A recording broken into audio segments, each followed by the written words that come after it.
Hello, I'm Sye, and the message today is how to overcome addiction and use that to empower yourself to become more wealthy, to be in a way better shape, to get what it is that you want in life. So, let's just go ahead and start off on the subject of addiction. If you are watching this video, then you obviously either want to know if I know something that you can share with other people in helping them to overcome addiction, or you yourself are an addict of some sort, whether it be to coffee or tea or heroin, and you're looking for how that you can overcome that and hopefully make your life way better as a result. So, one thing I have lots of practical experience with is addiction, and I've tried every method that I can imagine and other people's ideas to try to overcome addiction, and I've even tried the idea out that other people have suggested to me that says, oh, you don't really have to worry about what you're doing because it's not bad and you should just do it in moderation. And yes, that advice is good for some things and some people, but it's not good advice for everybody because not everybody is in the same situation. And for someone who maybe just using moderation will help them, it will just keep another person addicted and doing something to excess that is hurting them. So, if you think that you are going to overcome addiction by just using moderation, then you're going to fail and you're going to end up being an addict for a long time to come. And one of the problems with addiction is the idea of time. We all tend to believe that we have more time than we do, or at least we believe that we're going to have all the time that we need to do all of the things that we want to do. And we're not considering what could possibly happen to us tomorrow that might prevent us from having that time that we wanted to do whatever it is that we really want to do with our life. So the number one thing is, no matter who you are and no matter where you're at in life, just decide now that you love yourself no matter what. And I don't know if you are struggling with that or not, but even if it sounds corny, just love yourself 100%.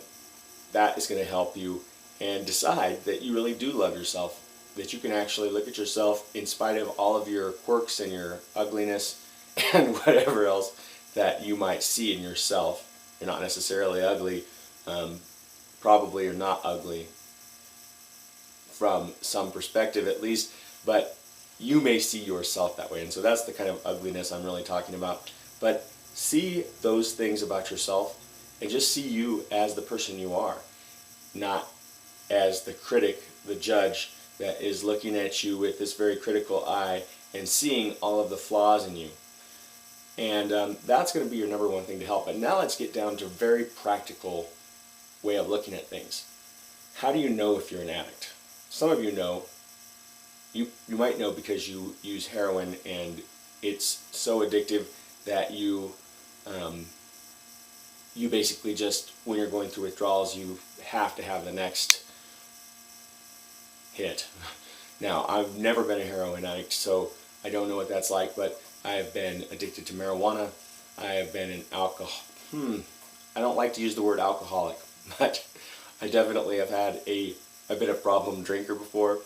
I have, and even a happy problem drinker. So, but a problem to myself for sure. And I've gotten in trouble also because of drinking. I've been addicted to coffee. I've been addicted to tea. I've been addicted to chewing tobacco. So I have had to overcome all of these. And one of the hardest ones for people to overcome is chewing tobacco. So just the fact that I could overcome that gives me hope for anything else in life. And it should give you hope too, because you can overcome anything that you want to overcome. So the first way to know that you have an addiction problem in a very practical sense is that you can never get enough of what it is that you have, and you always have this struggle with it about should you have more or should you not have more. And if you're having this struggle, then this thing is having a large impact and a lot of control in your life, and it's preventing you from facing the reality of your life in some way. And that is one of the main reasons why it's hard to overcome addiction, because that next little hit and that next little bump of euphoria, whatever it might come from, is going to temporarily make you feel like life is okay. And even the ritual of going and doing that thing is going to give you a sense of that you're doing something with your life, and like, yeah, it takes you away from those thoughts that are the ones that are making you to want to numb yourself out. And so, as you're numbing yourself out, which is what you're doing when you're doing anything to excess, you're also causing yourself a lot of pain. And the amazing thing that I've discovered is that you actually become addicted to this pain. And the pain is in association with the whole ritual, but no matter how bad it is for you, you can always know that you can overcome it, but you can also think this to yourself every day, but you can go right back into that behavior and end up in pain at the end of the day to extreme degree. But you prefer that pain to the other kind of pain, which is basically coming out of that and starting to feel the reality of your situation in your life, and maybe realizing there's things that you're not happy about and that you would like to change, or things that you've kind of buried down inside of you that come up and that you don't want to face, even if you don't want to see those things. So in my whole cycle of addiction, the one that's lasted into this day is my addiction to caffeine in some form. And I've used chocolate for this, and I've also used tea. And right now I have limited myself to having tea 1 time per day. Now that 1 time per day allows me to make about a 32-ounce serving of tea, which is still a very heavy dose, but there's something to be learned from that as well. So that is the first step. Moderate yourself a little bit. So decide, but not just decide, make sure that you are committed 100% to only having that thing that you're talking about, or that you're normally having whenever you want it. Make sure you're only going to have it that 1 time during the day. And this is going to do a couple of different things. First of all, it's going to make you realize how addicted you are. Because when you have it 1 time, you're going to want it really bad towards the end of the day or later on after you've had it your first time. Second of all, it's going to make you aware of how much more that substance is having an effect on you than you've realized.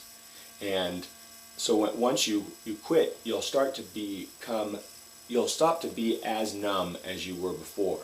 And then you'll start to realize the true pain that you're causing yourself because of what you are indulging in. And now that doesn't mean that you can't have coffee or tea. In fact, those things are pretty light stimulants comparing to other types of drugs that you could have, and they actually have some benefits to them. So I'm not condemning or saying you should never have those things, but there's a difference between 32 ounces of tea and 8 ounces of tea. So that's just one perspective of how to see it. And that 32 ounces, what I've discovered, is having an extreme effect on me, and I'm noticing it more now because I'm having less tea, believe it or not, that is less tea than I was having before. And it makes me realize like the extreme nature of this really hard hit of something, and then how I have to bounce back from that every day and come back to the point where I have it again. And I always enjoy that time when I have it, but because of the nature of how extreme I realized the effect is on me, because I cut it back, has made me realize that I want to even take that down. And so I'm going to actually reduce that amount for now. And at some point I might altogether stop drinking tea on a regular basis. But I don't want to make the mistake of saying never with tea, because for people who are addicts, one good thing is to have some lesser form of addiction to basically keep those things that are the ones that are worse for you at bay. So if it's about having a treat, for example, or having something that makes you feel good or like that makes you enjoy life, then instead of having the bottle of rum, you can have a little bit of coffee or tea, and you'll enjoy your ritual, but you won't be destroyed as a result of having it if you're the kind of person that takes things to extreme. So that is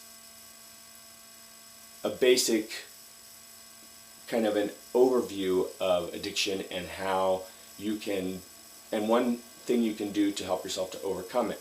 Now, in order to make this stick, for some people, you're going to have to tell somebody else that you care about what they think, and you're going to have to be in a situation where you check in with them, and maybe where you even give them something if you break your promise. And that's just to make yourself take yourself seriously when you decide to do something.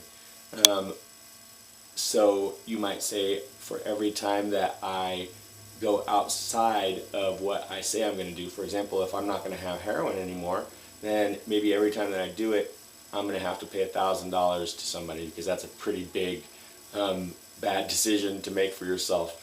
But if it's something like you have an extra cup of tea during the day, you don't want to make it something like $5, which I've tried before, which is just going to be easy for you to justify and say, I'm going to have my tea for $5 and pay somebody extra $5 out of my pocket to have it. Make it something like $20, so every time you do it, it really hurts. And maybe if you have maybe if you just have so much money that you're not going to ever run out, then you can make it like $100 each time, and make somebody else that you know feel really good every time that you break your promise to yourself and want you to break it. Maybe that'll help you not to break it as much. But some kind of accountability is going to help you to stick with your experiment of cutting that back. But the main idea, and what I've discovered with other things as well, is that when you start to cut back things, then that's when you realize really how much of an effect they're having on you, and you might altogether want to get rid of them. And that's what I do for periods of my life, at least, even with tea. And you also just might want to quit them altogether, because you realize that they're causing you more pain than they're giving you benefit, or in an overall sort of way, you discover that those things are bringing more, they're bringing you more sadness and keeping you from changing your life in a way that you would like to, and there's never going to be enough benefit for you to do them at all anymore. And that's what I've decided with some things that I have quit, is that I just don't need them in my life at all, because I completely get trapped in those things because they change my thoughts so much. So I'll make more videos about the subject if you want to. I have lots of experience with this, and there are a number of ways that you can deal with this problem, and I am an authority through experience. So I'm happy to help by making more videos along these lines if this is something that helps you. So please share with me in the comments section, and also if you have your own experience in overcoming addiction of any kind, then please share that as well. And if you make videos, make a video about it and tag this video so that I can watch it. And thanks so much for watching, and I will see you next time.